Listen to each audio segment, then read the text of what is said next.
আল্লাহ তুমি আমার গুনাহগার উম্মতকে বাঁচাও। এই দুনিয়ার বুকে রব্বুল আলামিন সব নবীকে একটা করে দাওয়া মুস্তাজাবা দিয়েছেন, মানে যে দোয়া করলে কবুল হয়ে যায় সাথে সাথেই। দুনিয়ার সব নবীরা ওই দোয়াটা দুনিয়ায় করে ফেলেছে। বিশ্বনবী বলবেন, আল্লাহ ওই স্পেশাল দোয়াটা দুনিয়াতে করি নাই, আজকে আমি তোমার দরবারে দাঁড়িয়ে কিয়ামতের দিন ওই দোয়াটা করছি। আল্লাহ আমার যে উম্মতের হৃদয়ে যাররা পরিমাণ ঈমান আছে, আমার একটা উম্মতকেও তুমি জাহান্নামে ঢুকাতে পারবা না।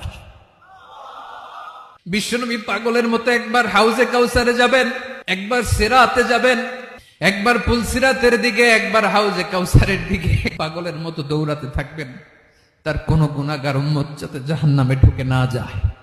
উম্মতি বিশ্বনবী আমার জন্য কাঁদবেন, আপনার জন্য কাঁদবেন, আমাদের জন্য সেদিন কেঁদে কেঁদে জাহান্নামের দরজায় দাঁড়িয়ে আমাদেরকে টেনে টেনে জান্নাতে ঢুকাবেন।